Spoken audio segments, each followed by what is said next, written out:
Hello for everyone that will be seeing this in the future. We're starting 30 minutes early before our workshop, and we're providing this time for anybody that wants to share any writing they've done, whether it's as part of the writing for last week's workshop or something they've written on their own and they just want to share with the group. So we're starting the broadcast 30 minutes early to provide time for anybody that would like to share in the future.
Just as an admin note, our YouTube channel is picking up the broadcast, so we'll be able to take a look at that later.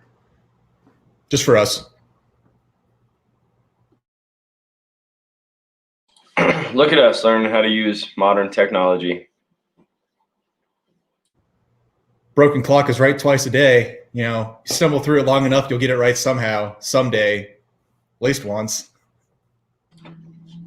We're trying.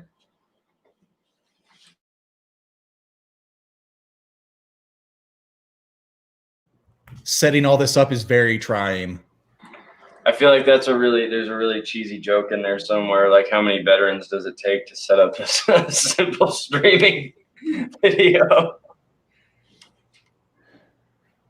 Not enough. You need more help. So on a veteran-related note, there is a version of Cards Against Humanity that was produced. It was designed and produced by combat veterans with help from the exactly with help from the veterans community. And I'm gonna get it because it'll be great. It'll be great. But they have it on Amazon. They have a couple examples of some possible cards you could put together. They're pretty good. You should go take a look. I'm not going to spoil it. I'm also not going to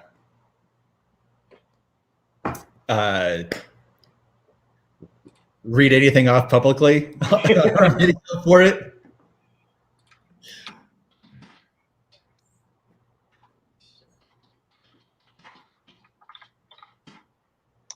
Is Nadia going to join us?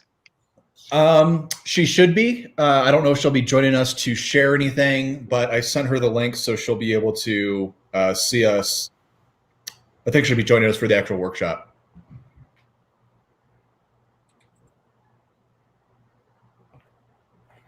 Can we keep this like this, or do you want me to switch it? Would you throw up the logo and then play with the face images to see if you can make it so that we can have the logo and the faces up there? I don't know if it's possible, but if you could basically just switch it so my face is on the right and the other three faces are on the left, I think that would be good.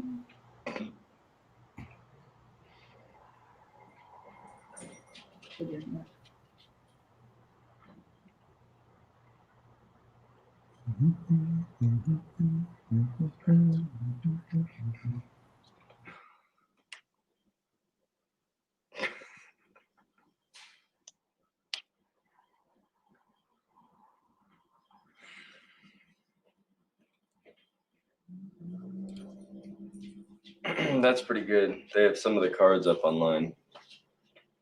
That's pretty funny.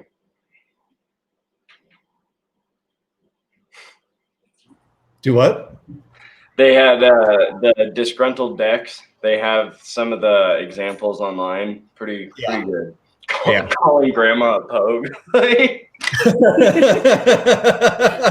my god. That's funny.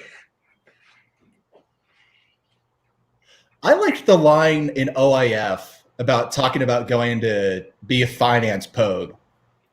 Like, I'm not just going to be a pogue, man. Like, I can be finance. I'm Yeah, going but to be the pogue of pogues. the pogue of pogues and the most the most hated of all of them.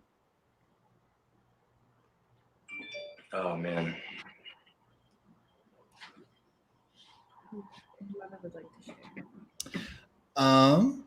I think what we will do for those who want to share is we'll send you a copy of the link and you can come into StreamYard and read your piece, and then we'll just have you leave after you've read and join the Facebook feed again. That way we can have room for anybody else that wants to read. So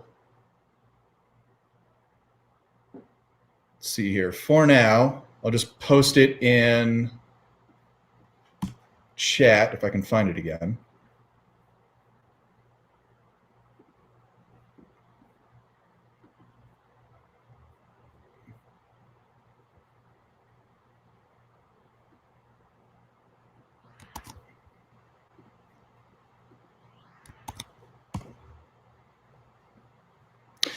So if you just follow this link, it will take you to the StreamYard for this particular instance, for this particular workshop. And so we can just have you come in briefly, read what you would like to share, and then we'll have you bounce out real quick so that anybody else that wants to share can come in and do so.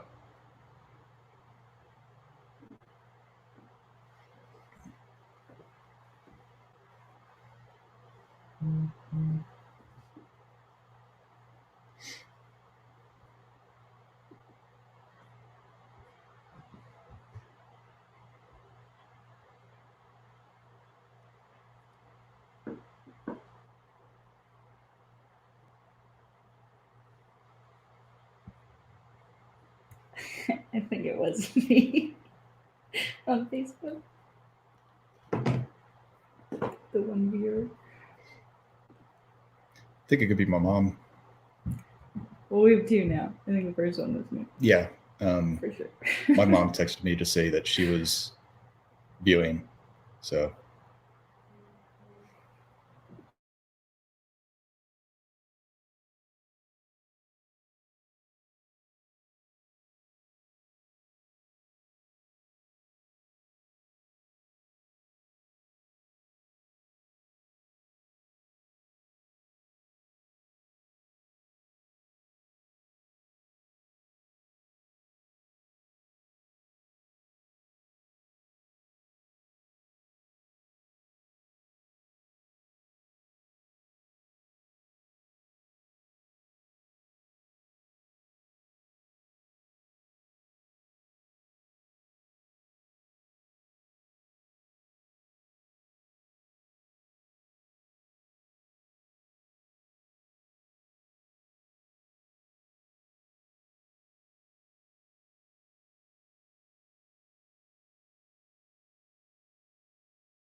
Nadia should be joining us here in a second. I had a technical snafu, and when I sent her the link this morning, I sent her everything but the link. So she'll be here in a second now that I figured that out.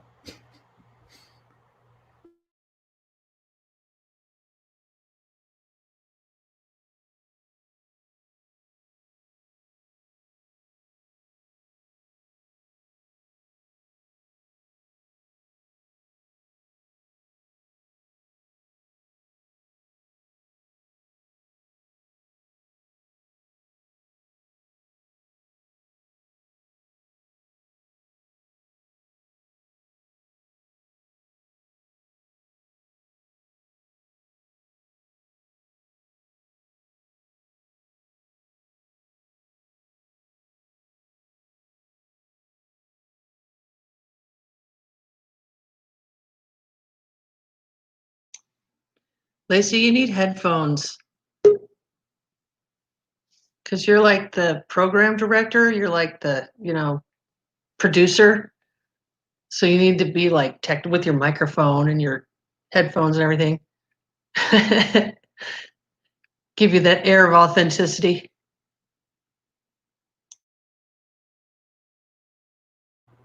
Does Darcy have any supplies? Darcy have any supplies to? You talking about props? Like Yeah, so she can have her headphones on. She can have her mic. She can. Yeah, we could put one on the table there in front of you to make it look like you're, using one of those fancy mics, and then you could get headphones. They don't have to be plugged in. Just so you look like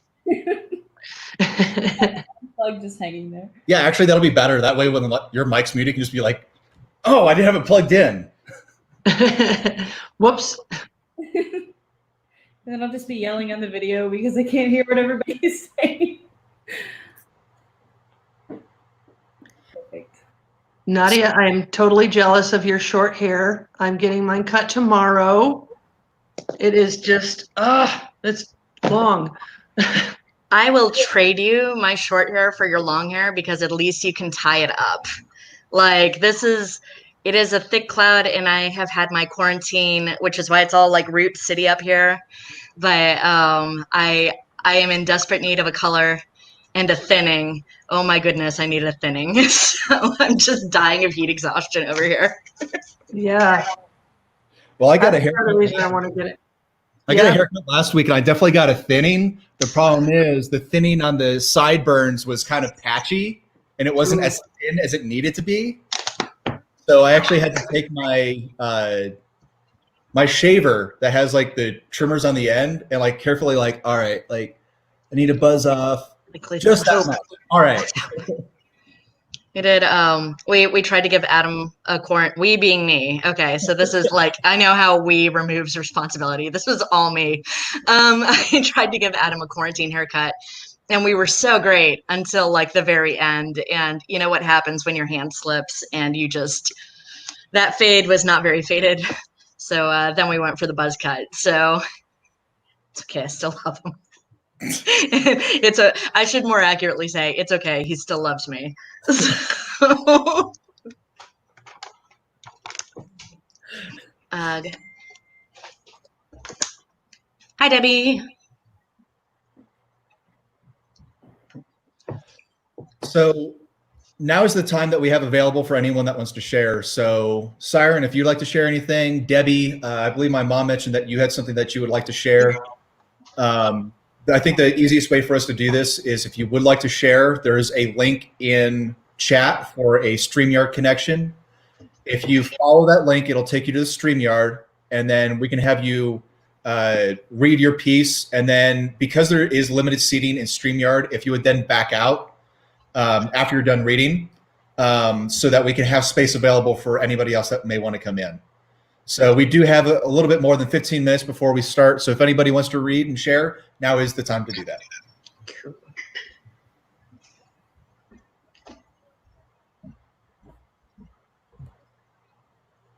Do you want me to break the ice? I can break the ice. Let me see if I can pull it up first. Sorry.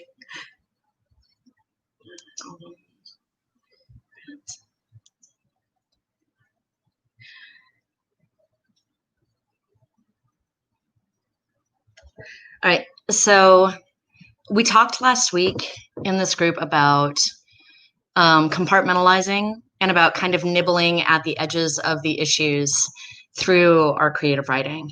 And so this is a piece that I had called Birdwatching, and it kind of harks back to my time as an imagery analyst and the time working with drones and kind of visually inspecting it. So morning coffee is normal. I divide my front window into tic-tac-toe grid, into 9-section, into phone keypad. It's easier for me that way, to map how birds come and go, free-form patterns of flight. Take this, the case study. At 11:37 local time, one adult male sparrow darts from northwest field of view, keypad 1, to sundeck feeder Keypad 5. Squabbles with 2 already present adult male sparrows overseed. They peck at each other for greeting, establish their status, take freely from what's allowed. Also 11:37 local time. 4 adult female finches, 7 adult male sparrows, 3 adult male starlings, all dig at the ground in keypad 8, scramble for the yield of another's destruction. Seed spills from the feeder, keypad 5 to keypad 8. At 11:39 local, 2 adult cardinals fly from east field of view, mill at the woodpecker feeder, keypad 6. At 11:39 Lima, 2 adult chipping finches hop along the path from north field of view, upset the whole roll-up in keypad 8. At 11:39 Lima, 1 military-aged male, one adult male cowbird glides from southeast field of view to ground food at keypad 8. At 11:39 Lima, 1 adult male sparrow departs from keypad 5 to keypad 3 out of northwest field of view. Northeast field of view. 11:40 Lima, their activity continues with nothing significant to report. 11:41 Lima, activity continues, nothing significant to report. 11:42 Lima, nothing significant to report. 11:43 Lima, my dog blitzes, tumbles, froth-mouthed, uninvited explosion, deepish joy at sunlight scattered colors, no soul left in its aftershock. Stillness. How long does one watch after the upset, wait for destruction reset, for no trace, for next pattern, for life to return to normal? If I watch, wait perhaps, I'll see bright boy, slim cardinal, not yet witness to how his body will shimmer, will scatter in the sun, will form both fountain and firework. I divide my front window into tic-tac-toe grid, into 9 section, into keypad. It's easier for me that way, to sit still, watching, waiting, wondering if they'll all come back. Thanks. Thank you for sharing. I got to see that a little bit ago, maybe a week or two ago, and it's interesting to hear it in your voice. And it's still pretty new to me, so I don't know how I feel about it, but it has this visceral connection. Lacey and Javin almost certainly know, but in the military, we use different types of birds to mark different types of people. And so having that background knowledge and hearing all these bird names and having some of the same bird names that we would use as code words for the types of people we would interact with in a combat zone, it was interesting. And it was interesting for me to see what kind of mental shift I would make, because it starts off just for me looking at this bird feeder, but like halfway through, like I'm almost shifting into a military mentality and looking for a target. Debbie, if you would like to read, we have a link in the chat. It should be present for a Streamyard connection. If you would like to follow that link and join us briefly, and you can join the Streamyard link and you'll be able to come on screen to do the reading. And then we just ask that once you're done reading, you back out to make a space available for anyone else that may need to come in. Streamyard has a 6-person limit on any guests, and I'm not sure if that includes the admins or not.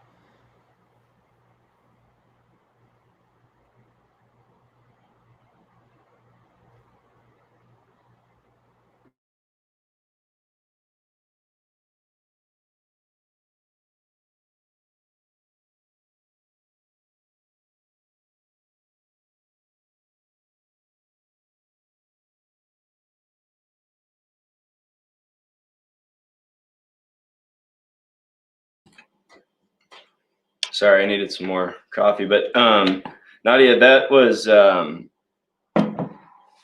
piece was really, I'm trying to find the right word for it, but how you took something from just, you know, a complacent thing of sitting there, you know, looking at the bird feeder, to going into this whole like I don't know. It felt like I was in your head, like going through the schedule of things that you had seen. It was very, very. I don't know. I'm kind of at a loss for words. It was good. We'll say that for right now, because I think I've lost all my vocabulary apparently. But no, just the idea of you just sitting there and how you perfectly described how your mind can trail off into things that you've done. You know, you used an interesting word there, Javin, complacent, and thinking about how that fits. Like, when we're part of the military and military members, we kind of have this mentality on how to deal with all this stuff, and then after we get out, we don't have the same structure anymore, and we don't need to have the same mentality, and so we become complacent. But then there are these events that happen, and they kind of just spin us back into the same mindset. And it's in part because we were complacent, and we're now in this unfamiliar situation that it's so uncomfortable. And that's, for me, when I feel myself slipping back into my military mentality. All right, Debbie, I believe you want to share. Can you hear me? I don't know if I did it right. Yes. Okay.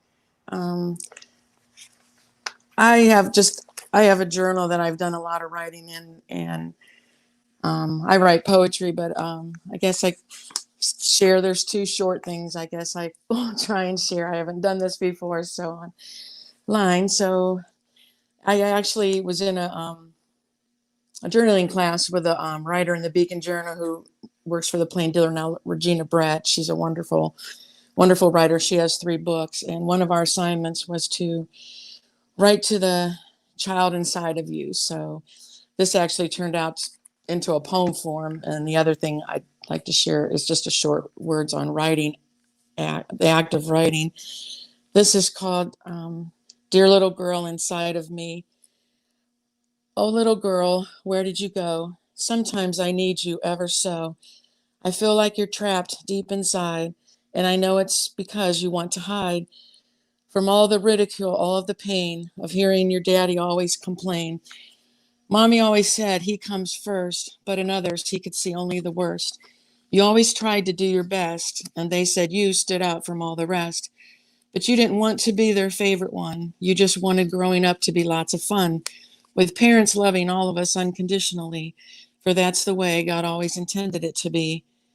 So, dearest little girl inside of me, please come out so you can see the person you've grown up to be.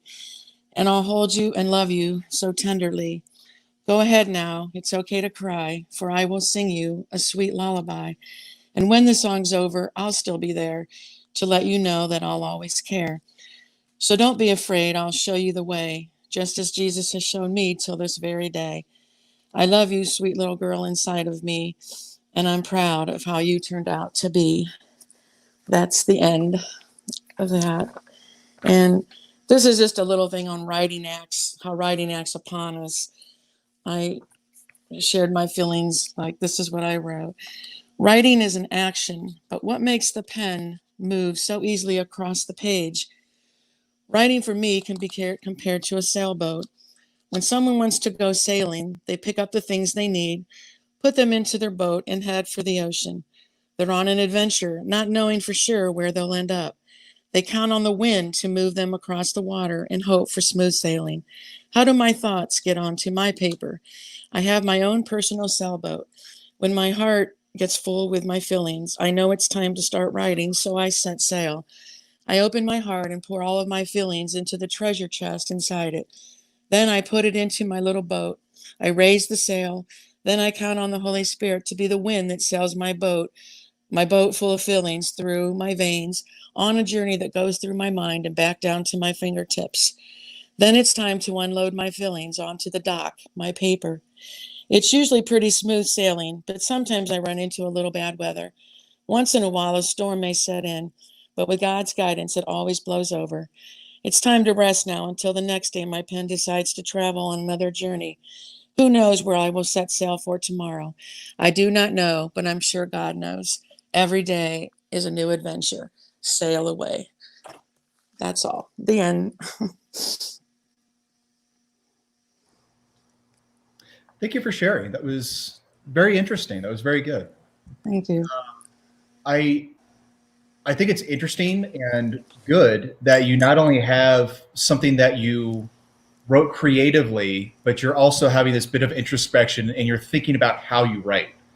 I think Dylan will agree with me on this, that thinking about how you write is just as important as what you write. It helps you to figure out how to say it and what to say in the first place to get your message across. So I'm glad, and I'm glad that you're having this introspection, and I find it interesting as well. Thank you for sharing that in addition to your previous. Thank you, Andrew, for what you said. That's very good.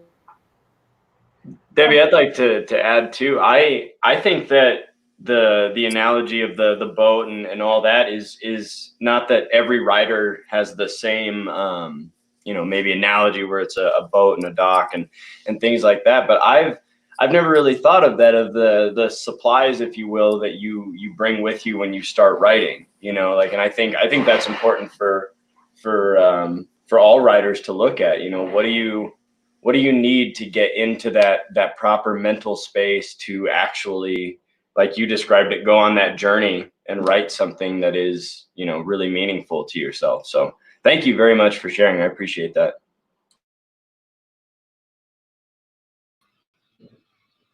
Debbie, I really like.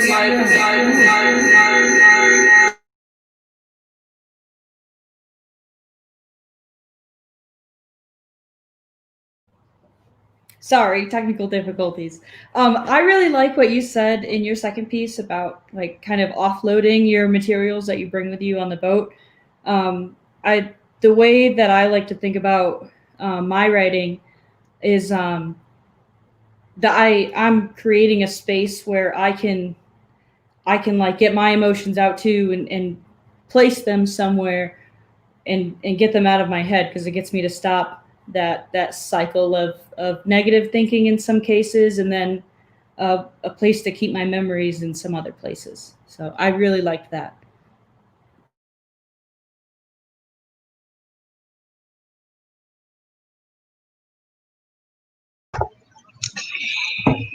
Hey, Debbie, thanks for sharing. Your first piece, your poem about writing to the inner child, is a really difficult exercise for a lot of people to access, especially, or want to access even, especially if you had maybe a rough upbringing. And so I really appreciate the courage that it takes, not just to, not just for you to have written it, but also to have spoken to it, especially when things, I hear that there was so much of a yearning for safety. I hear that there was so much of a yearning for comfort, companionship. Those are different themes that I'm hearing in that writing that that really solidify the poem as a whole. And for the poem itself, you have a really strong use of meter and rhyme in it. So thank you for sharing it. I really appreciate it.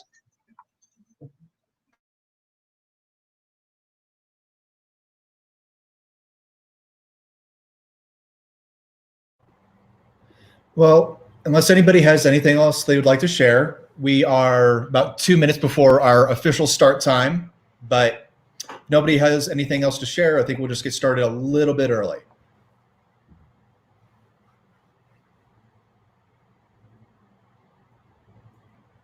All right. Dylan, would you like to open us up?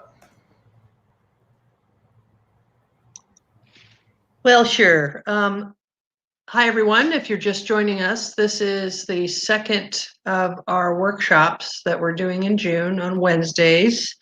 My name is Dylan Martineau, and I am a rhetoric and writing instructor at the University of Colorado at Colorado Springs.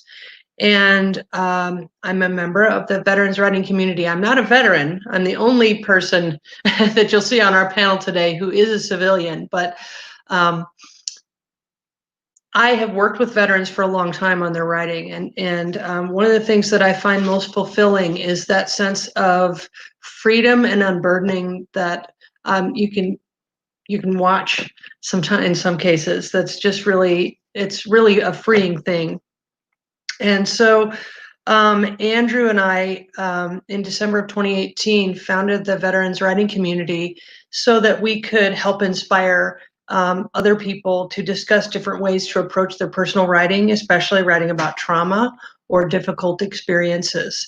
And so we developed this series of workshops so that we could look at different themes within that sort of overall idea, so that we could get really down to specifics about dealing with certain topics.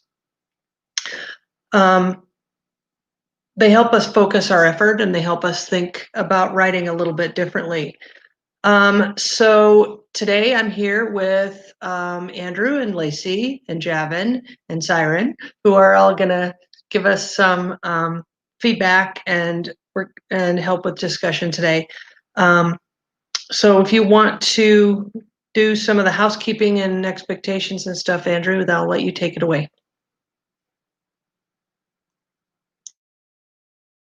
Helps when you unmute your mic, right? Yeah, still learning that one. All right. So the first admin thing I have is for those in StreamYard, if you would just make sure that your mics are muted when you are not talking and that they're unmuted when you are talking, that'll just make sure that the airwaves are clear and we can all understand each other. The second thing is if you can make sure that you have a notebook and a pen, or at least a piece of paper and a pen for our writing exercises. We want and expect you to type these up later, but we would like you to handwrite everything first. What we find is that using a computer to write something and handwriting something, they don't come out the same. You literally write different things when you type as to when you handwrite. So we encourage you to handwrite it first and to type it second. Next, I'm going to do a quick recap on what we did last week. And last week we covered compartmentalization and avoidance. And the two pieces we took a look at were OIF by Philip Clay. And we read that off of its original published source, which was granta.com.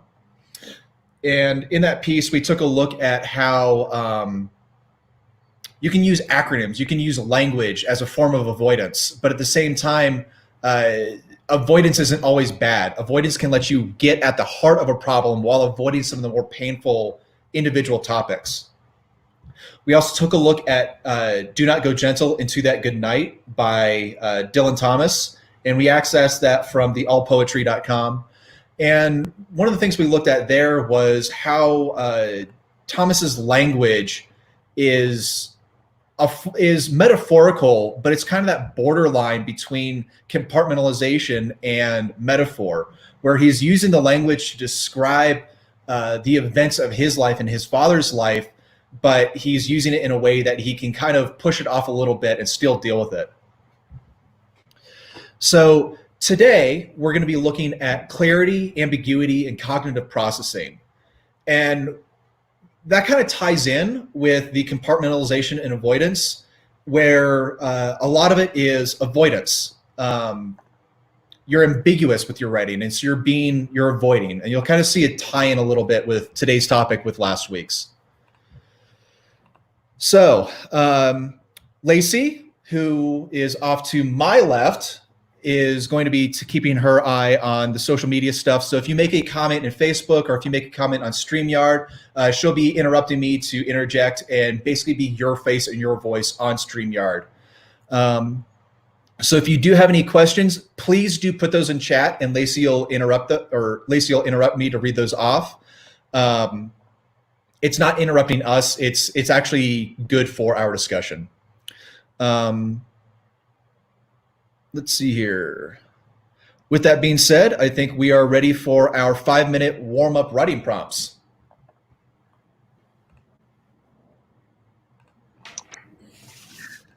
So we found in these workshops that having some writing, what we call a writing sprint, is something that really can help kind of jar loose some of the things that are on your mind.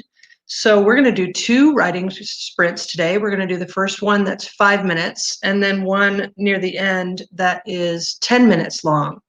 But the idea is to put pen to paper. Don't look at the clock. Don't go back and edit. Don't cross anything out. Just write, write, write until the 5 minutes is up. I'll keep a timer and I'll give you a 1-minute warning. And we write too. That's one of the things that we do is we also write during these sprints. And sometimes it's the only time we have time to write. So that's one of the reasons we like to do them. But Lacey's putting some prompts in the chat. There are, I think, 3 of them that we're going to be working with today. So find one of the prompts that you think you might like and see if there's something that appeals to you. One of them is think of a significant moment in your life and describe it using all 5 senses, but avoiding overusing sight, which is the most common descriptor. You might also put a process in the description if you feel up to that. You could write about what your parents didn't teach you and how it affected your life. Or you could write about problems in the world that nobody's paying attention to. There are some pretty loud problems out there, but there are some problems that need attention that aren't getting it. So think about those 3 prompts and see if one of them appeals to you. If you've got something else on your mind that you can write for 5 minutes about, then go ahead. And don't remember, nobody's going to see your handwriting, so it doesn't need to be pretty. So I'm going to start the timer, and we're going to write for about 5 minutes.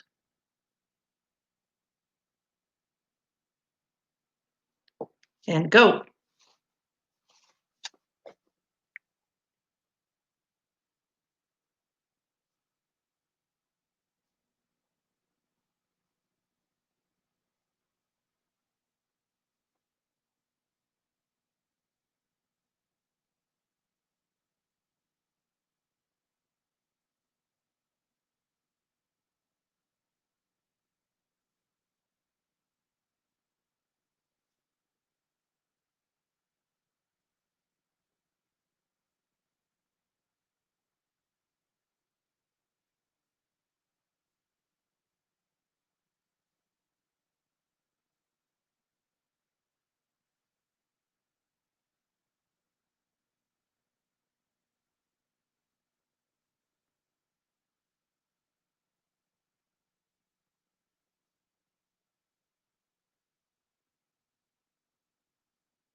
Got about 30 seconds.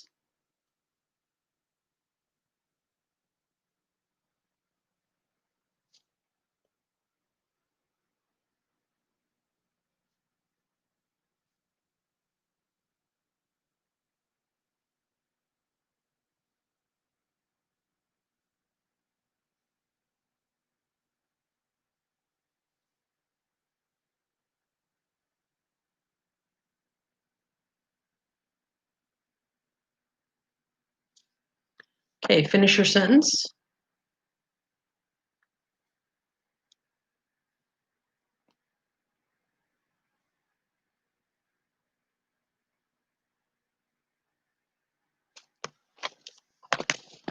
Okay, we are going to do another sprint a little bit later that is about 10 minutes long. So hold that thought because we'll give you a little bit more time to write about it here in a few minutes. Okay. Now what we're going to do is we're going to explore two pieces of writing that explore our theme of clarity and ambiguity. And Lacey's going to link them in the chat, and Andrew's going to read them and lead discussion. All right. So while Lacey pastes the links in chat, the first piece we're going to be covering is the Soldier's Creed. And to give you a little background on this, this is something that I believe Javin and Lacey and Siren and I all got to say several 100,000 million times, throughout the course of our military careers. This is something that we learn even before basic training. And essentially the Soldier's Creed are the values that the United States Army wants to instill in its soldiers and wants its soldiers to uphold during their time of service. So I'm going to read this. I'm not going to read it with the, shall we say, enthusiasm that I normally would have in the military. But I'm going to try to give it a little bit of a flair. All right. The Soldier's Creed, and this is found at army.mil. I am an American soldier. I am a warrior and a member of a team. I serve the people of the United States and live the Army values. I will always place the mission first. I will never accept defeat. I will never quit. I will never leave a fallen comrade. I am disciplined, physically and mentally tough, trained and proficient in my warrior tasks and drills. I always maintain my arms, my equipment, and myself. I am an expert and I am professional. I stand by, ready to deploy, engage, and destroy the enemies of the United States in close combat.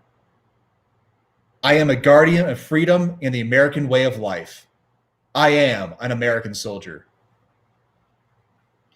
So when we're talking about clarity and ambiguity, and we look at the Soldier's Creed, we can see that this is pretty clear in its intent. The lines, each line is a statement. It states, I am, I will, I do. And so it's not just lines of a poetry where, oh, I feel all this or whatever. Like it's these definite statements. It's declaring its purpose. But there's another part of that. And the full title of our talk today is Clarity, Ambiguity, and Cognitive Processing. So how does that clarity influence cognitive processing, right? Well, it creates affirmation. And so when we as soldiers, when Javin, Lacey, Siren, when we as soldiers read this hundreds, thousands, tens of thousands of times, you believe it. And it stops being lines on a paper and it starts being intrinsic values that not only do you uphold, but they're qualities that are innate to yourself. You become those values. And so even though this looks kind of benign on the surface, this is a form of brainwashing. That's not necessarily bad. I mean, do you want to lose weight? Do you want to study more? Do you have New Year's goals? why not use a technique like this and make a list and not just say, my goal is to, but I will make this change. I will be this person. And if you repeat it to yourself time and again, day in, day out, multiple times a day, first thing when you wake up, last thing before you go to sleep, it's going to become you. You are going to have to live the change. It's a psychological change that's hard to keep from happening. So that's kind of my 2 cents right now. I'm going to open this up to see if Siren or Javin or Lacey or Delynn have anything that they would like to add. So we got a couple of minutes. Anybody? I think it's interesting how you bring up that the Soldier's Creed is a form of brainwashing, but not necessarily bad, because I think that that's important to touch on, that, you know, essentially brainwashing yourself, if it's for a positive thing, you know, you want to get up earlier, you want to exercise, whatever it is, that's not a bad thing. And you are right, you know, like when you because every time I see the Soldier's Creed, it reminds me of being a private and getting smoked. That's always what I think about when I see the Soldier's Creed. And, you know, I remember, you know, just even in basic training, just saying it over and over in my bunk so I didn't get smoked anymore. And you start to, you know, like the part, I always maintain myself in my arms. That was the part that always stuck with me and, you know, embedded itself. So it's just, you know, I guess there's a positive way to brainwash yourself is what you can really get from a piece like that. I always think of it too from the civilian standpoint of if somebody joins the Army and has kind of low self-esteem or little sense of self, which does, you know, happen when you're 17, 18 years old. Finding out who you are as a person is still a work in progress. The Soldier's Creed can really help to clearly define these aspects that the Army wants you to have. And if you didn't have a strong self-esteem before, I think it's guaranteed that by the time you're done, after saying that a bunch of times every day for years, then your self-esteem is bound to change. And so, I think it's the way a lot of, you know, you use the term brainwashing, but it is, I think, in a way, the Army's way of guiding you toward that particular kind of self-esteem that they want you to have.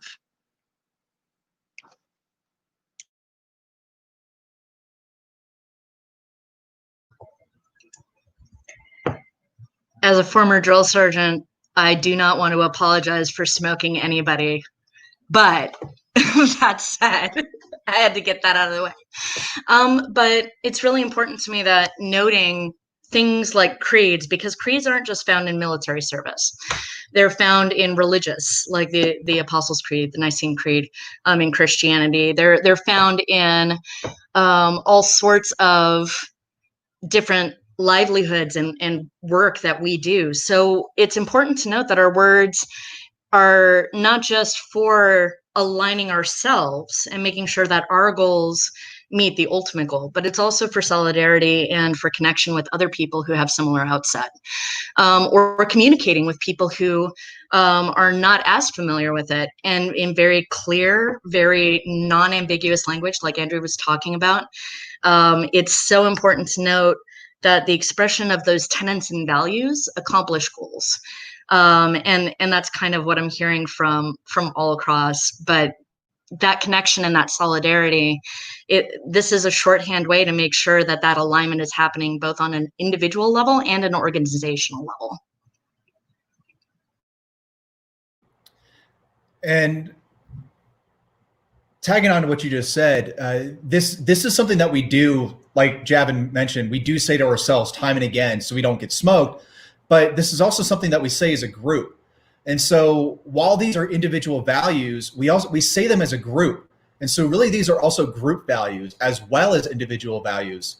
And so while saying them time and time again helps you to believe them yourself, hearing your neighbor, hearing your buddy, hearing your battle say it makes you think that of him or her as well. And it instills the camaraderie.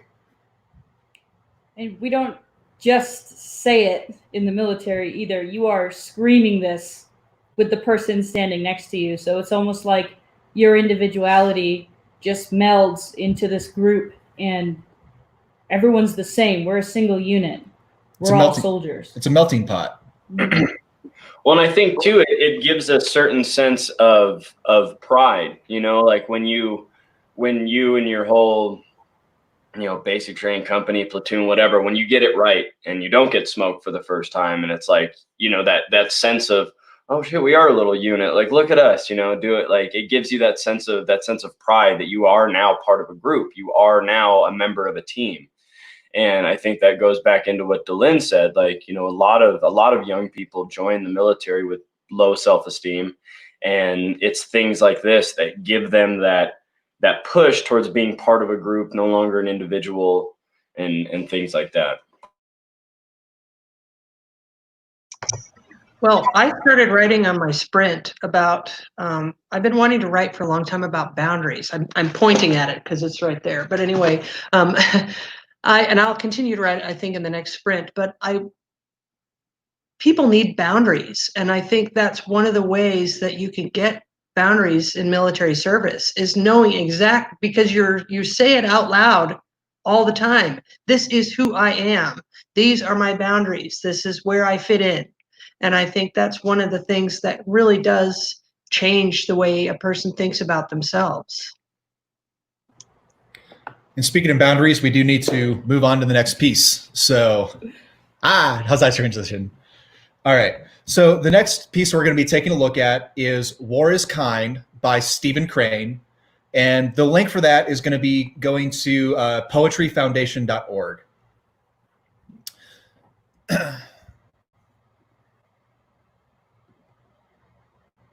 All right.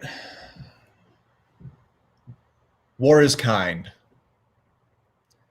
Do not weep, maiden, for war is kind. Because your lover threw wild hands toward the sky, and the affrighted steed ran on alone. Do not weep. War is kind. Horse, booming drums of the regiment, little souls who thirst for fight, these men were born to drill and die. The unexplained glories flies above them. Great is the battle god, great and his kingdom, a field where 1,000 corpses lie. Do not weep, babe, for war is kind. Because your father tumbled in the yellow trenches, raged at his breast, gulped and died. Do not weep, war is kind. Swift blazing flag of the regiment, eagle with crest of red and gold. These men were born to drill and die. Point for them the virtue of slaughter. Make plain to them the excellence of killing in a field where 1,000 corpses lie. Mother, whose heart hung humble as a button on the bright, splendid shroud of your son, do not weep. War is kind.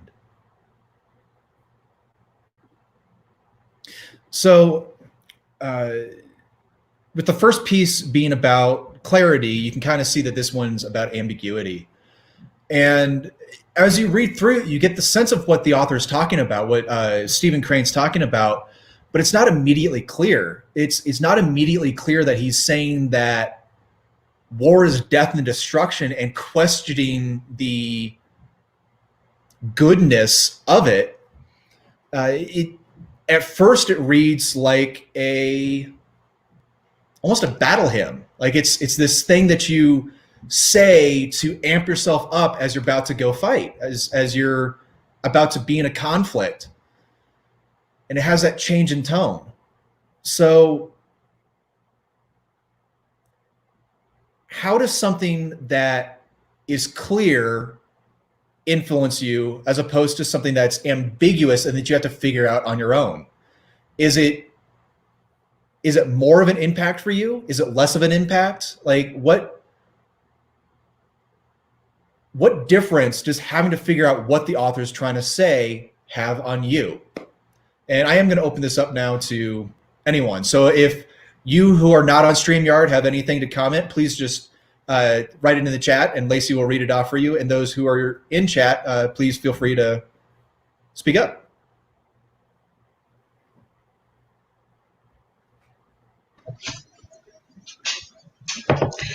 So for a little bit of background on this, Stephen Crane, who's the author of the poem, wrote The Red Badge of Courage, but also did a lot of war journalism.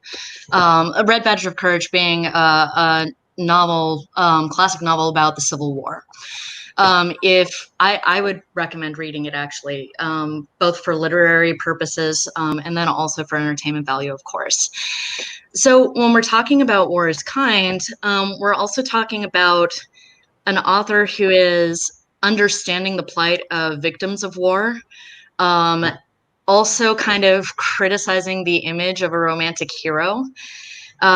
So it's kind of a conflicted thing when you add all of those elements into the background. But to address your question, Andrew, I know that I am much more inspired to action when somebody is clear and concise with how they say things. If somebody adds, like, whatever, like, we should totally, like, avoid that information whatsoever. Somebody who has a very pointed, direct way of communicating, this is what we need to do, this is why we need to do it. Sometimes you get the why, but this is when we need to do it. There's a level of urgency that comes with battle hymns to inspire with almost a bardic presence, to people to be called to action, not just for appreciation, but really just to get that fire under their foot and make them move. So that's kind of what I'm seeing in this. If nobody else has anything to say, I'll kind of interject, but I'm seeing a couple of things. One, it's a rhetorical device. And so you're making this argument and you're presenting the opposing side. And so Stephen Crane is saying, look at all the glory you can get in war. But the more he talks about it, the more he picks that apart. And he's showing you, or he's trying to show you, that it's not really that way. It's actually the opposite of what you're doing. And so it's this rhetorical device to draw people into the argument and then to dismantle the argument. And I totally forgot what the other thing I was going to say. I love my memory. It always works that way. It's always interesting to have these discussions and have the civilian point of view in here because I've taught this poem as part of a poetry unit since before you were born, child. So I've been teaching for a really long time, and this has always been one of the standard poems that almost everybody teaches because it's such a great. It does have such great contrast in it. And so as a civilian, I don't look at it as a call to action.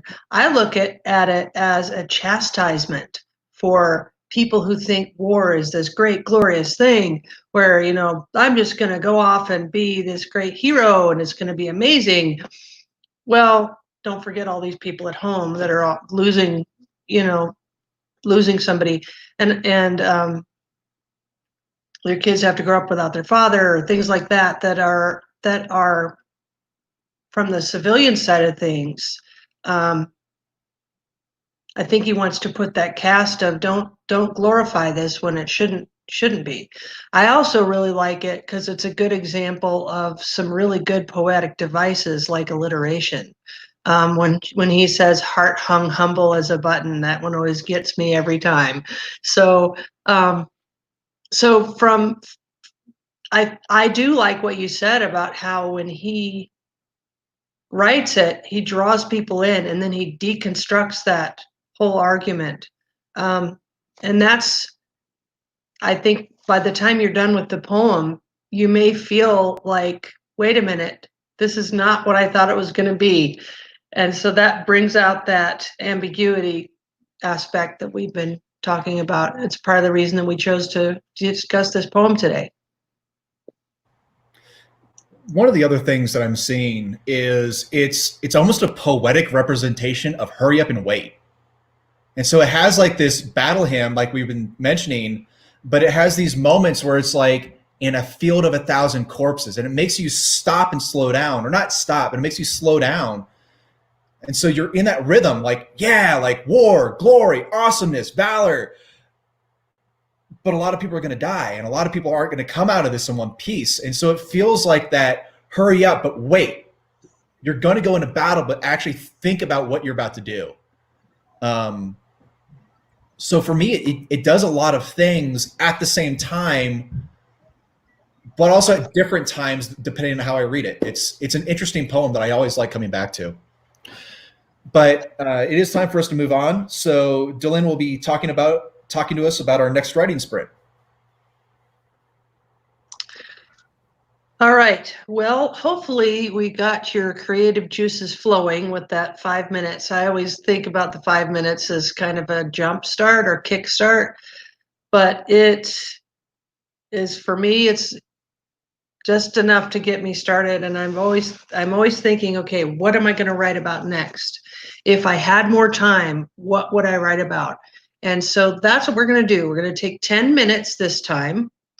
And like we said, we recommend that you do this by hand with a pen on paper, because it helps your thoughts to fully form into whole sentences as you're writing them down. You're certainly welcome to write on a computer if you would like to do that.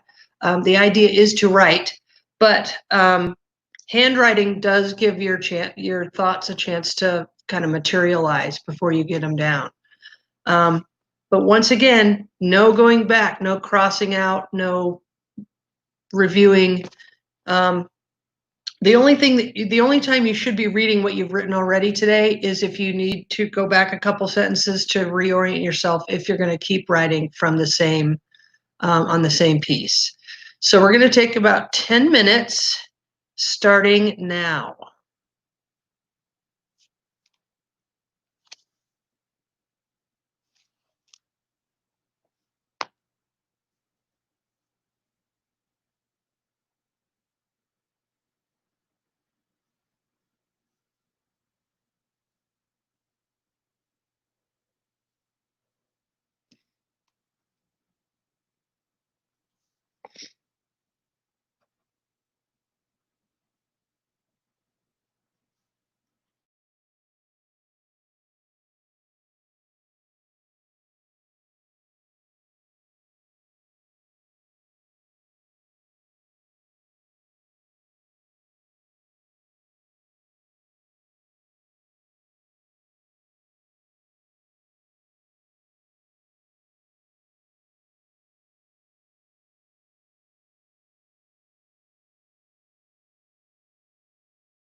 1 minute, everybody.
Finish up your last sentence and maybe make a note about where you need to go next if you're going to come back to this.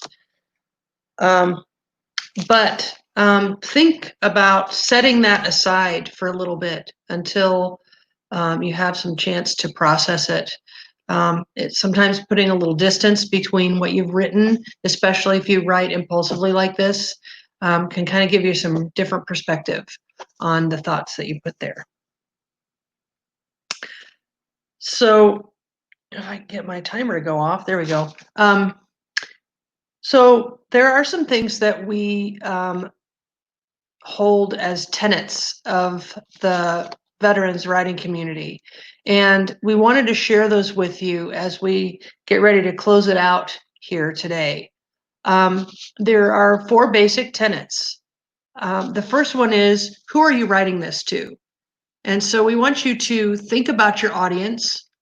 Think if you're writing just to yourself or to your spouse or to a specific group of people like other veterans or civilians. And thinking about your audience can help you shape how you write. It'll help you think about what direction you're going to take if you what direction you're going to take depending on who you're writing it to. The second tenet is, will they understand everything that you say?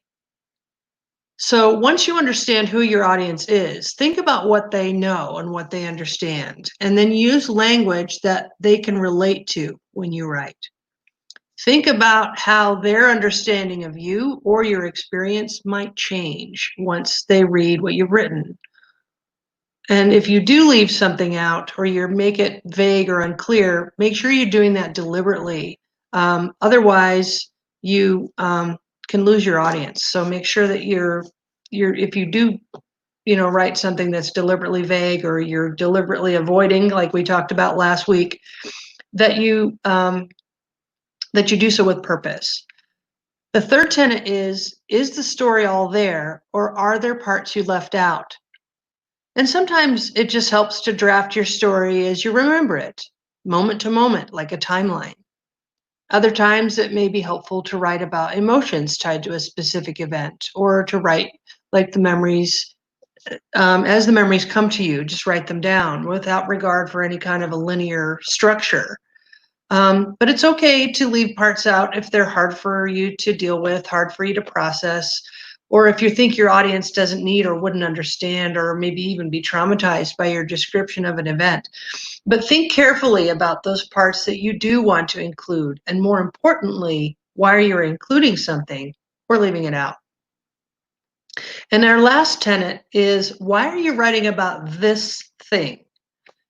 There is a reason that you're writing about this particular event, especially if you participated in our sprints today. There's a reason that you write about that particular thing, the memory, the emotion, whatever it is right now. You may have written about it before and you're thinking about it differently now, or you may have been reminded of a series of events that bear description or elaboration. But something triggered your recall of this thing. So pay attention to your gut feelings about what that is, what that motivation is for writing. And then get it out now. Hopefully you have finished some good thoughts, but if you left some things unfinished, we encourage you to take a few minutes after our writing workshop to flesh those out and finish them. Actually, we encourage you to do another 20-minute sprint where you do nothing but write and focus right there while you're sitting there. Turn off the computer, focus on the writing, and just take a few minutes while you have them to do that. So the other thing we want to encourage you to think about is we want you to think about developing your writing in stages. So sprints are only there to get you jump started, get those ideas flowing, get the juices flowing. But your writing can flesh itself out in parts. Doesn't necessarily have to be that you write the beginning because it's the first thing people read. You can write in whatever order you want. Writing takes different forms. It can start as a sprint. Later, it can evolve itself into a poem or an article or a blog entry or a journal entry, something like that. And oftentimes, the form that you see in print and publication was not the original form that the piece took when it was drafted the first time. And all your drafts are going to be crappy the first time. That's just the way it is. I get a lot of nods there and a lot of smiles. But this is something that you realize when you write often, is that every first draft is crappy. And that's just the way it is. But that's what it is. It's a draft. But it's more than you had before you started writing, which was no draft. So just be okay with the first draft not being your best effort. As we work on finishing up here, is there anything anybody else wants to say before I close us out?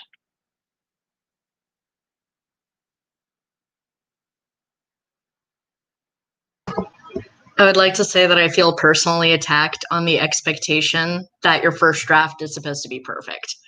Like, personally attacked. I think that so many times people expect a complete gold structure, to pop out, when in fact you have to wade through all the BS to get to the gold nuggets, right?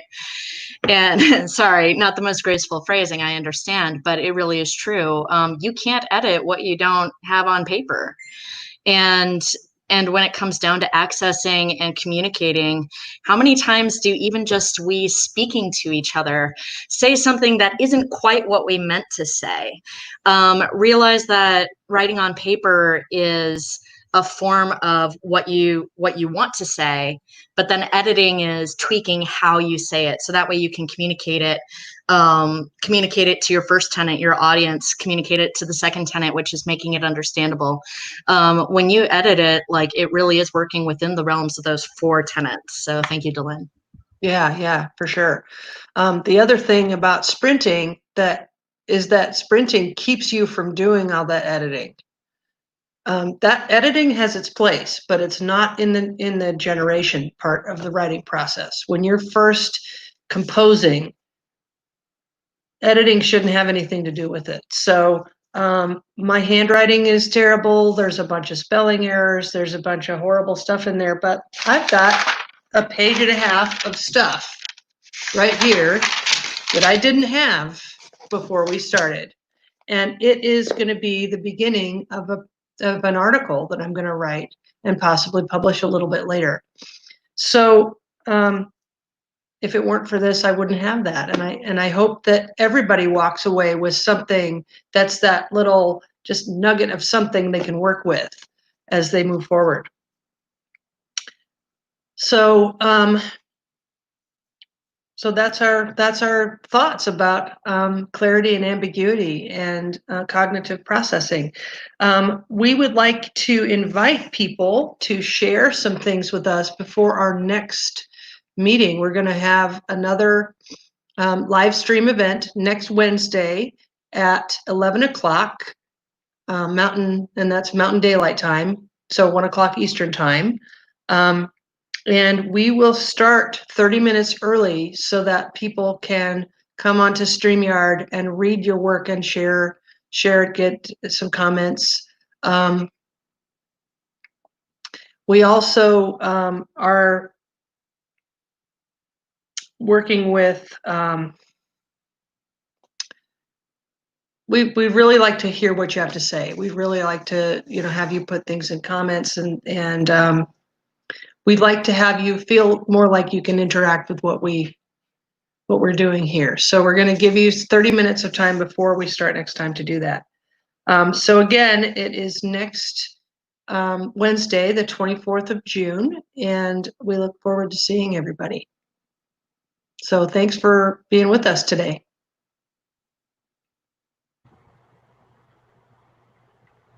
Bye.